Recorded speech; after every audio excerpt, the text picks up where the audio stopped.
En primera plana, Carlos Herranz. Bienvenidos en Primera Plana, un programa de Radio Francia Internacional y de France 24. Esta semana ponemos el foco aquí en Francia. Ya saben que el presidente Macron ha decretado toques de queda en 9 ciudades francesas. Para ello me acompañan en este estudio 3 invitados. Ya les presento a Joan Cortinas Muñoz, sociólogo del Instituto de Ciencias Políticas de París y experto en políticas de salud. Bienvenido, Joan. Gracias, Carlos. Me acompañan también mi compañera Florencia Ángeles, corresponsal de la WB de Colombia aquí en Francia. Bienvenido, Florencia. Bienvenida. Por eso. Y me acompaña también Miguel Martínez, corresponsal de TV Azteca. Bienvenido, Miguel. Gracias, Carlos. Francia instaura el toque de queda hoy en Primera Plana. Bueno, pues ya lo saben, Francia vuelve a restringir las libertades para evitar una nueva catástrofe sanitaria. El presidente Emmanuel Macron ha decretado un toque de queda en París, en su región y en 8 grandes ciudades francesas, donde el número de casos de COVID se ha disparado hasta niveles preocupantes. El toque de queda, vigente a partir del sábado entre las 9 de la noche y las 6 de la mañana, se prolongará durante un mínimo de 4 semanas. Así lo anunciaba el presidente Macron en una intervención por televisión el pasado miércoles por la noche. Et donc la décision que nous avons prise, c'est en effet un couvre-feu. Un couvre-feu qui va s'appliquer à la région Île-de-France. Bueno, así lo anunciaba el presidente Macron, esas 9 ciudades donde va a aplicarse el toque de queda. Una medida extraordinaria para corregir los datos de una segunda ola disparada. Se pueden imaginar que esta situación ha generado un gran eco en la prensa francesa. Vamos a repasar algunas portadas que nos deja la prensa. Diario Libération, con una de sus icónicas portadas bajo el título Buenas noches. El conservador Le Figaro escoge esta frase del discurso de Macron: toque de queda para retomar el control. El católico La Croix, por su parte, titula en su portada COVID, la hora del toque de queda. Bueno, Joan, quizá la primera pregunta. ¿Este toque de queda es una medida proporcional a la situación que se está viviendo ahora mismo aquí en Francia?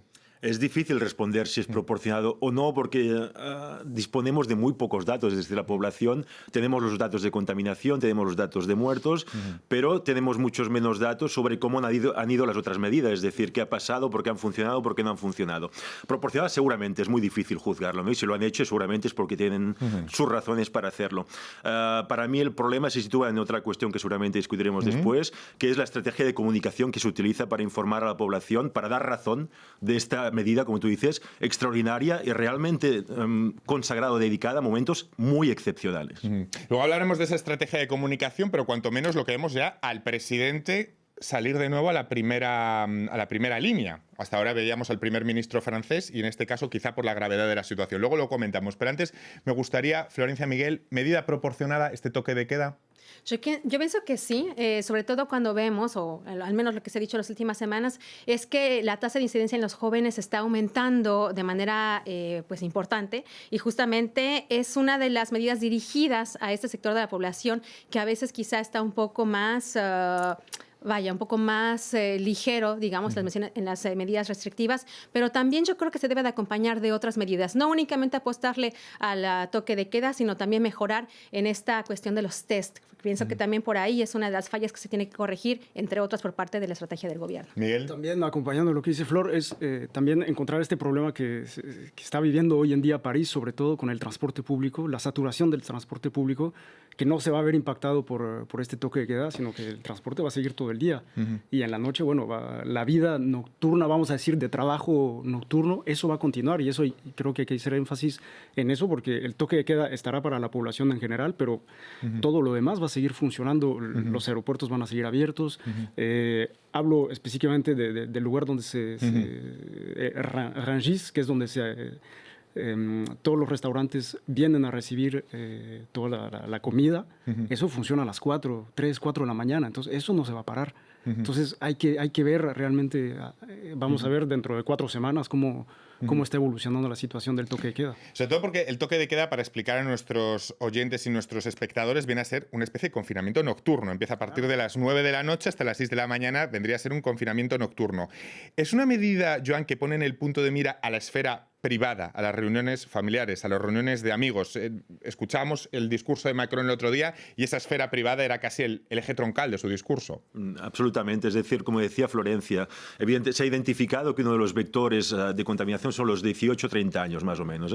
Evidentemente, ¿en qué situaciones? En situaciones pues, más de salida, etcétera. Pero hay que mencionar que si uno mira la lista, y como habéis visto estos últimos días, el lugar de contaminación privilegiado en Francia actualmente no son los bares ni los restaurantes, son los lugares de trabajo privados y públicos, las escuelas, los liceos y las universidades. Evidentemente, no, es muy difícil jugar con eso y cerrar las empresas, estamos de acuerdo, pero hay que contextualizar. Los bares, los restaurantes y los jóvenes no son el primer vector de contaminación, son otros lugares. Obviamente, esta medida está claramente dirigida a la vida nocturna, obviamente, y por lo tanto a la gente que sale, por lo tanto a los más jóvenes que hacen este tipo de fiestas. Mi pregunta sigue siendo la misma, es decir, había que llegar hasta aquí seguramente, yo no lo sé porque no tengo los datos, ¿no? Pero no había medidas intermedias antes de llegar aquí, se podía haber hecho de otra manera, podíamos haber mejorado otras cosas, seguramente todo al mismo tiempo, tengo ganas de decir, ¿no? ¿Por qué no el toque de queda? Pero sí va acompañado seguramente de otras medidas que nos eviten medidas tan drásticas y excepcionales como un toque de queda. Sin embargo, la implementación del toque de queda pone sobre la mesa múltiples incógnitas y múltiples problemas. El primero de ellos, la aceptación social. Florencia, ¿van a aceptar los franceses este toque de queda? Es muy curioso porque a mí me llamó la atención de las primeras reacciones, era ya no solo a lo que implica el toque de queda o este confinamiento nocturno, era justamente a esa manera de decirlo. Muchos decían, ¿por qué recurrimos a un lenguaje de guerra? ¿Por qué se la de toque de queda y no confinamiento nocturno, precisamente? ¿No? Entonces ya de ahí vemos este rechazo justamente a un toque de queda, porque no es lo mismo cuando París vivía las horas negras de la ocupación nazi, por ejemplo, que ahí sí se había instaurado, ¿no?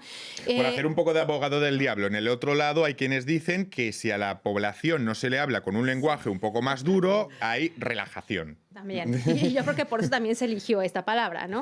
Pero yo creo que sí es una manera justamente de elevarlo a una situación de gravedad, a una situación de urgencia, porque además hay que puntualizar también que además del toque de queda se declaró otra vez estado de emergencia sanitaria a partir del miércoles pasado.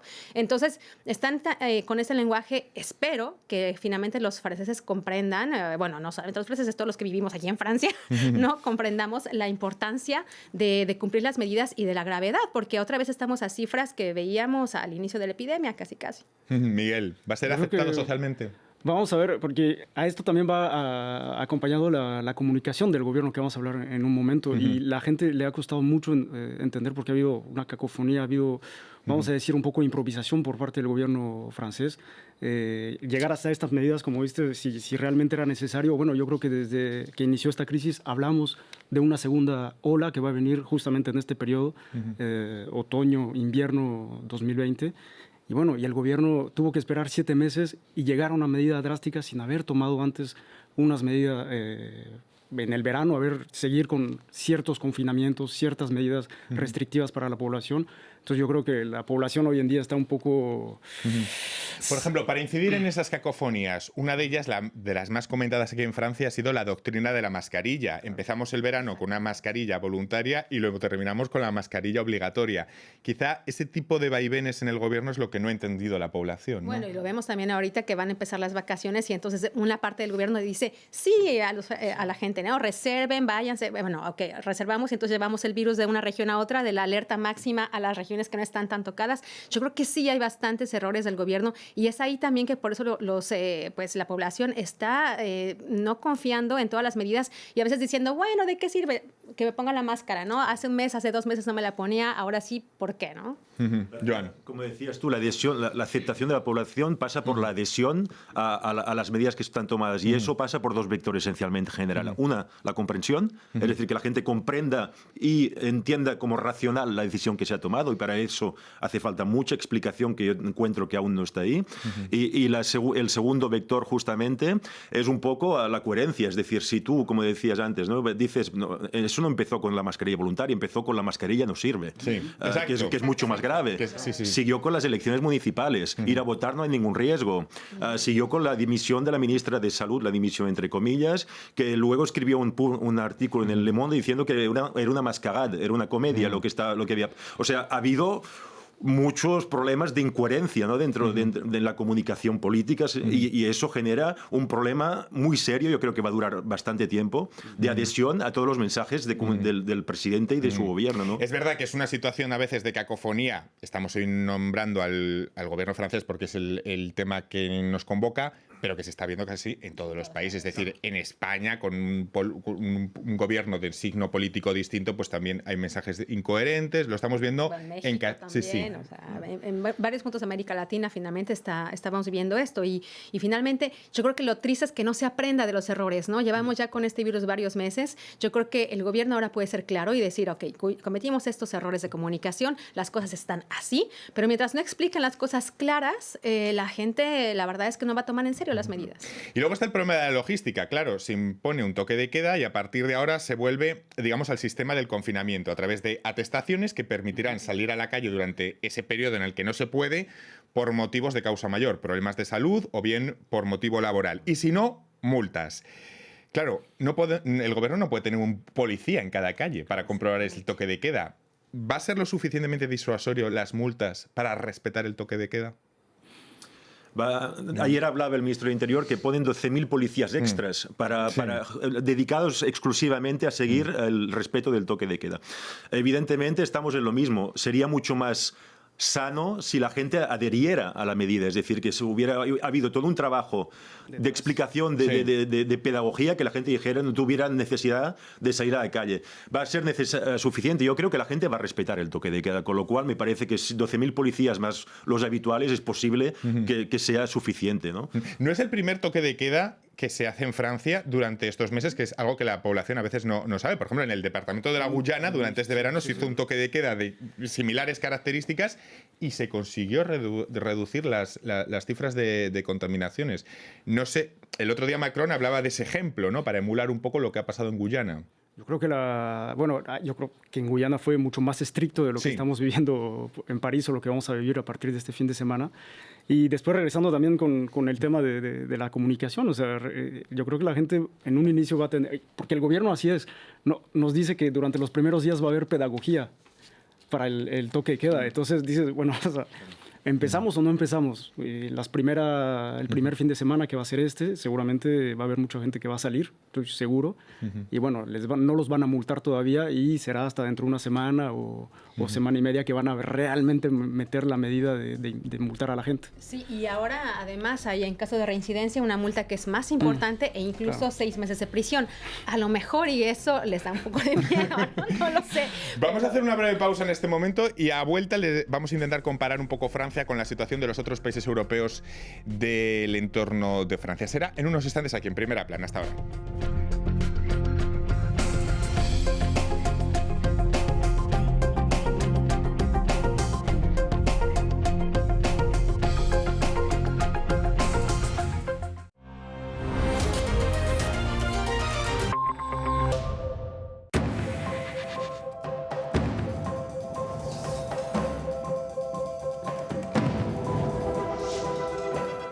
El turismo en Estados Unidos está prácticamente paralizado. Las restricciones de viajes impuestas por el gobierno de Donald Trump cuando empezó la pandemia y que aún están vigentes han hecho que algunas industrias estén en serios problemas.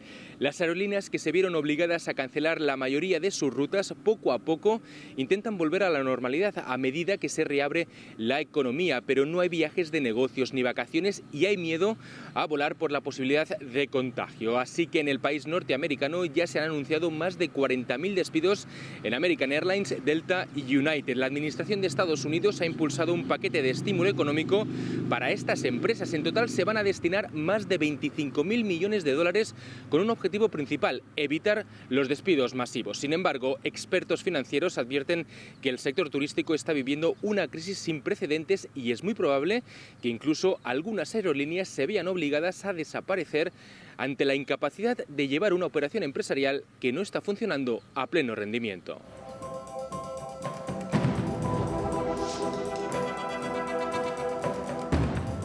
Pocas semanas después de haberse conocido que el COVID-19 había llegado a Irán a comienzos de febrero, el gobierno anunció una ayuda de 87 millones de dólares en préstamos para las aerolíneas, que están divididas en dos grandes bloques.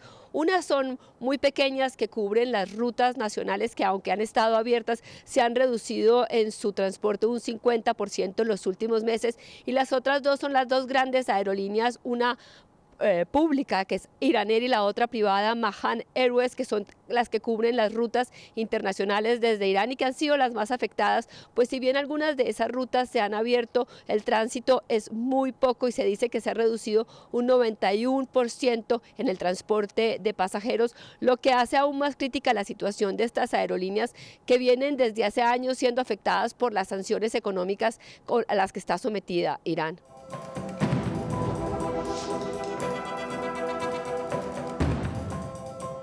Las reiteradas peticiones de políticos, no solamente aquí en Alemania, sino también en otras partes de Europa, para que la gente no viaje en estas épocas y así pueda reducir las posibilidades de contagio, no ha hecho sino aumentar esa sensación de crisis en el sector de las aerolíneas, y aquí en Alemania en particular en Lufthansa, que es la principal del país. Hace unos meses Lufthansa llegó a un acuerdo con el gobierno nacional para un multimillonario paquete de rescate evaluado en unos 9.000 millones de euros, pero esto no ha impedido que en las últimas semanas continúen los titulares negativos sobre Lufthansa, que tuvo que anunciar nuevas medidas de ahorro. Lufthansa anunció la reducción de su flota, la cancelación de puestos de trabajo, y eso sin contar que unos 650.000 viajeros continúan esperando que se les devuelva su dinero por viajes cancelados. Un tema, todo esto, muy preocupante no solamente a nivel económico, sino también a nivel político, pues el acuerdo alcanzado hace unos meses llevó a que el gobierno nacional se convirtiera en uno de los principales accionistas de Lufthansa. Continuamos aquí en Primera Plana, esta semana analizando estas medidas de excepción instauradas en Francia el otro día por el presidente Emmanuel Macron. Ya saben, el toque de queda a partir de ahora en 9 ciudades francesas. Lo hacemos con mis compañeros Florencia Ángeles, corresponsal de la W de Colombia, Miguel Martínez, corresponsal de TV Azteca, y el sociólogo y experto en políticas de salud, Joan Cortinas Muñoz. Macron, con su aparición del pasado miércoles, dio un paso a la primera línea de batalla en esta segunda ola. Hasta ahora era su primer ministro el que se había encargado un poco de lidiar con toda la situación. ¿Por qué Macron decide ahora ocupar este espacio y dar la cara? ¿Quizá la gravedad no permitía que no lo hiciese? Pregunto. Yo creo que la gravedad, pero también el hecho de que no se veía un avance significativo en las medidas tomadas anteriormente en los días recientes por los gobiernos locales. De hecho, se advirtió por parte del primer ministro Jean Castex que se daba la mano a las autoridades locales. Ojo, después de que Marsella le reclamó de que le hubieran cerrado bares y restaurantes, dijo, ok, les damos 15 días para que haya estas medidas. Se ve que no hay gran avance y yo creo que es también la manera quizá de terminar con las cacofonías que hablábamos hace unos instantes, ¿no? Vamos a escuchar un extracto del discurso del pasado miércoles por la noche en televisión del presidente Macron. On doit freiner la diffusion du virus. D'abord pour protéger les autres. Parfois nous-mêmes, ça dépend. Debemos frenar la propagación del virus para empezar, para proteger a los demás, sobre todo a los más vulnerables, pero también a nuestro sistema de salud. Miguel, aparición de Macron, primera línea de batalla. ¿La gravedad de las cifras lo hacían inevitable? Pues sí, lo hace inevitable, pero también hay una otra cuestión aquí que vemos muy claro en su discurso, entre comillas, porque no es un mensaje a la nación lo que hace de manera oficial, es una entrevista. Es una entrevista con dos que periodistas dura 30 minutos, 35 minutos, entonces sí, lo obliga a dar un poco más de explicaciones de realmente lo que va a tomar, las medidas que van a implementar y explicar a la población, que quedó también un poco al aire porque al siguiente día es el primer ministro y sus ministros quienes dan más concretamente en qué van a consistir cada medida específicamente. Durante los últimos días, los expertos que asesoran a Macron en su consejo científico a la hora de tomar decisiones tampoco se habían puesto de acuerdo sobre la conveniencia o no de establecer medidas más duras como el toque de queda. Hay quienes piensan que endurecer la situación resultará menos dañino económica y socialmente que el simple cierre de algunos establecimientos. Otros opinan que tendrá consecuencias muy negativas para sectores de actividad que ya han sufrido mucho. ¿Dónde se posicionan ustedes? Es muy complicado, claro. Este es el eterno debate entre el equilibrio entre salud y economía, que es casi imposible, ¿no? Hay varios equilibrios, ¿no? En esta crisis. Hay salud y economía, salud y política, salud y elecciones. Hay muchos. Tú, la pregunta que hacías antes. No olvidemos que Édouard Philippe, el ministro que Macron, digamos, liberó después de la epidemia, de la primera ola, perdón, había cogido una popularidad increíble durante el momento de la pandemia. ¿Por qué Macron vuelve? Pues seguramente no, alguna razón de este tipo está vinculado. En teoría, todo esto es para decir que hay muchos intereses evidentemente vinculados. Consejo científico hay médicos, pero también hay sociólogos, hay economistas, hay antropólogos, hay distintas visiones, ¿no? Es muy difícil de responder a este tipo de preguntas. Pero lo que es importante y lo que me parece más crucial, ¿no? Es decir, no hay que olvidar que si tomaba esta medida es porque no hay suficientes camas de cuidados intensivos, que eso no hay que olvidarlo, y que toda medida de este tipo hay la mano derecha, la sanción, y la mano izquierda. Es decir, ¿qué pasa con la gente que va a estar muy afectada por este tipo de medidas? Las multas no van a ser suficientes, ¿no? Vamos a ampliar el zoom sobre otros países, porque vemos a países como España o como Francia que están teniendo, bueno, muchos problemas para controlar esta segunda ola. Y al revés, Italia, por ejemplo, con tantos problemas durante la primera, ahora está controlando más o menos bien la situación. ¿A qué se debe esta situación tanto paradójica? Yo creo que, bueno, hay varios factores. En cuanto al gobierno y las medidas, Italia vivió una reapertura muy progresiva, contrario a lo que vivimos en Francia. Yo creo que también desde ahí parten los errores del gobierno, que pasamos del confinamiento a una apertura muy rápida. Y también yo creo que la gente, con este mensaje de se puede abrir todo, dijo, la epidemia ya pasó, ya estamos bien, en el verano todo el mundo viajó, todo el mundo estuvo en reunión, ahí fue que empezó realmente otra vez pues los contagios a subir, y a Italia lo ha hecho de una manera más lenta. Incluso Italia no ha reabierto los estadios, cosa que aquí ya se hizo. También hubo una restricción de vuelos más importante, y en Italia se regresó a algunas restricciones. Una vez que hubo la reapertura, vieron que no estaba funcionando y que aumentaban los contagios, dieron marcha atrás, no les dio miedo de tomar estas decisiones de nuevo. Y también la escuela, por ejemplo, la escuela reabrió 15 días después que lo que vimos aquí en Francia. Te digo, fue poco a poco lento, y bueno, también recordemos que Italia fue el país más afectado de la primera ola, y veíamos estos carros militares con los cadáveres que llevaban. Entonces yo creo que eso también impactó muchísimo a los italianos. Allá también hablaba yo con unos italianos justamente en París, me decían, es que en Italia la familia es muy importante, quizá también ahí hay unos lazos más fuertes, no lo sé, no digo que en Francia no existan, pero hay otro tipo de relación sociológica. Son varios factores, pero del lado del gobierno yo creo que para mí es la reapertura progresiva. Francia no es el único país, desde luego, europeo con fuertes restricciones. Holanda ha decretado un confinamiento parcial esta misma semana. Bueno, en Reino Unido, prohibidas las visitas ya directamente en casa. Bélgica también. Bueno, se multiplican las restricciones casi por todo el mapa europeo, semana a semana. Lo apuntaba antes Florencia. ¿Se hicieron mal las cosas durante los desconfinamientos, Joan? Seguramente, es decir, Florencia, creo que yo estoy de acuerdo con ella.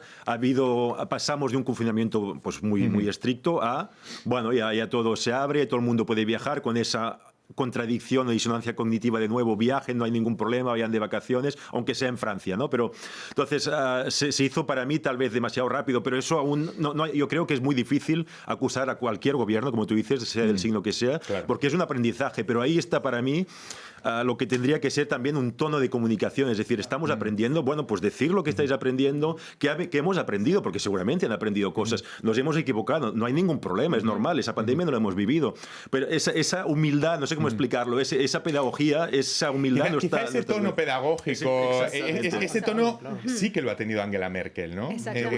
Ella sí que lo ha tenido, ¿no? Sí, y aquí parece que les da miedo justamente ponerse en esa debilidad, entre comillas, que no lo es. Y es más claro decir esto, justamente, estamos aprendiendo todos también, y a la ciudadanía explicar las cosas y decir, a ver, vamos así, ahora sí que paso a pasito, y vamos más seguro que de repente cerrar, abrir, confinamiento nocturno, que ya no es contradictorio. Encargó un informe que ha sido presentado esta semana de evaluación, está muy bien.